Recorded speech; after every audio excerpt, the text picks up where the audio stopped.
Meu nome é Marcos, e esta história aconteceu com meu tio Roberto. Ele sempre foi um motorista rápido, mas nunca havia sofrido um acidente grave até aquela noite.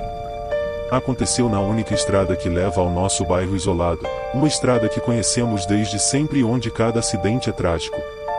As histórias sobre aquele trecho são variadas, desde uma jovem debutante que morreu no local até acidentes com vans de transporte público onde todos os passageiros faleceram. À primeira vista, não parece uma estrada perigosa, é uma reta de alguns quilômetros, com duas faixas, uma de ida e outra de volta, sem lombadas ou buracos significativos. No entanto, a quantidade de acidentes ali supera qualquer outra estrada da cidade. Os moradores a chamam de Estrada da Morte, e até os jornais locais usam esse nome. O incidente com meu tio aconteceu de madrugada. Ele dirigia a toda velocidade, como de costume, mas de repente sentiu que algo estava errado, como se pressentisse que algo ruim estava para acontecer. Quase imediatamente, uma das rodas do carro se soltou e saiu voando. Ele perdeu o controle de sua caminhonete, que começou a capotar. Enquanto tentava controlar o veículo, ele viu pessoas paradas na estrada, observando enquanto sua caminhonete capotava.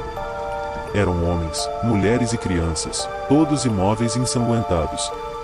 Meu tio soltou o volante, incapaz de continuar controlando o veículo, e ouviu gritos de terror vindos de todos os lados. Eram gritos de homens, mulheres, choros de dor e desespero. Ele conseguia vê-los claramente, como se fossem pessoas reais, mas a caminhonete continuava capotando, com vidros quebrando e o metal se retorcendo a cada impacto. Em meio ao caos, ele começou a rezar, pedindo a Deus que o ajudasse. Ele disse que não era sua hora, que precisava viver pelos seus filhos pequenos. De repente, a caminhonete parou de capotar e os gritos cessaram. Ele estava novamente sozinho na estrada escura. Desceu do carro, certo de que estava gravemente ferido, mas não sentia dor. Estava atordoado e tremendo de medo. Recostou-se na caminhonete e fechou os olhos. Não sabe quanto tempo passou até ser acordado por uma voz que dizia: "E amigo, está bem?" Era um homem que o ajudou a se levantar. Para seu espanto, a caminhonete estava praticamente intacta, exceto pela roda solta. Não havia sinais de um acidente catastrófico. Até hoje, meu tio não sabe o que realmente aconteceu. Ele acredita que entrou em um plano paralelo, onde viu os espíritos presos naquela estrada. Espíritos que revivem o momento de suas próprias mortes cada vez que alguém está prestes a morrer ali. Cada vez que passamos por aquela estrada, fazemos uma pequena oração, pedindo para que essas almas encontrem paz e que ninguém mais morra naquele trecho. Meu nome é Lucas, e fui criado na zona rural de Michigan. Crescer lá era tranquilo, mas não havia muito o que fazer além de explorar a natureza e passar bastante tempo sozinho. Quando consegui um carro, saí de lá assim que pude. Meus pais venderam a propriedade há alguns anos, mas lembro claramente da casa grande do galpão nos fundos. Eu tinha 13 anos quando isso aconteceu. Meus pais confiavam em mim para cuidar da casa, então frequentemente me deixavam sozinho. Era um fim de semana e eu estava jogando videogame na sala de estar quando ouvi um barulho metálico alto vindo do quintal. Corri até as janelas para ver o que era e, pela janela que dava para o galpão, vi a porta completamente aberta. Peguei o rifle no armário e corri para fora. Gritei, avisando que estava armado, mas ninguém respondeu.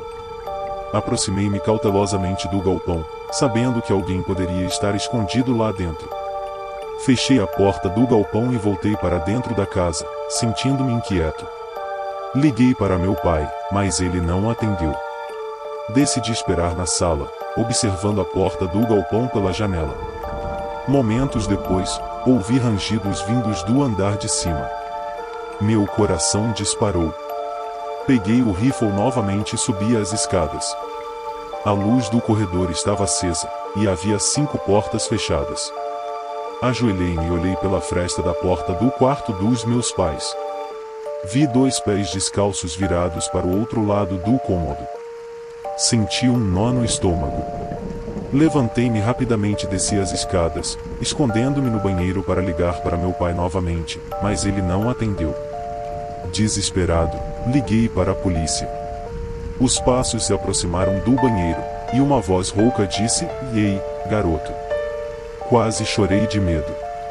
Gritei que estava no telefone com a polícia e armado.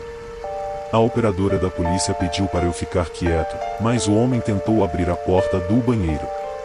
Ouvi seus passos se afastando e o som de uma porta batendo forte. Os policiais chegaram e vasculharam a casa, mas não encontraram ninguém. Liguei para meu tio, que veio me buscar. A experiência foi aterrorizante, e me fez perceber o quanto é importante estar atento e preparado para o inesperado.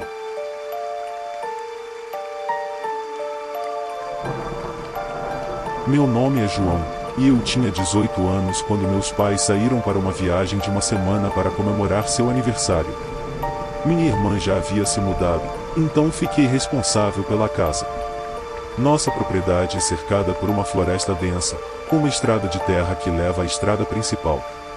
Um dia, enquanto meus pais estavam fora, fui ao posto de gasolina e um jipe preto parou ao meu lado. Um homem com um cavanhaque horrível saiu e começou a encher o tanque. Ele perguntou direções para a cidade e eu ajudei, mas achei estranho ele anotar tudo em um bloco de notas ao invés de usar o celular. Quando voltei para casa, percebi que o jipe estava me seguindo. Ao entrar na propriedade, o jipe me ultrapassou e seguiu na direção oposta. Fiquei inquieto, mas continuei com meu dia. Mais tarde, ao sair para encontrar meus amigos, ouvi passos na floresta, mas pensei ser um animal. Na noite seguinte, ouvi uma voz masculina chamando meu nome, João. Corri para dentro de casa e liguei para meus pais, que disseram ser provavelmente um vizinho. No dia seguinte, ouvi a voz novamente, desta vez mais próxima. Liguei para a polícia, que veio e inspecionou a área. Estava ficando cada vez mais assustado. Naquela noite, ao voltar do trabalho, ouvi novamente a voz chamando meu nome. Corri para dentro de casa e liguei para a polícia. Meus pais voltariam na noite seguinte, então decidi passar a noite na casa de um amigo, Alex. Enquanto arrumava minhas coisas, ouvi passos e a voz chamando meu nome mais uma vez. Corri para o carro e, ao virar a chave, vi um homem mascarado tentando abrir a porta. Acelerei e fui para a casa de Alex, onde finalmente me senti seguro. Quando meus pais voltaram, me senti mais aliviado, mas a experiência me fez perceber o quanto é importante estar atento e preparado para o inesperado. Logo depois, me mudei para um apartamento na cidade grande, onde me sinto mais seguro até hoje.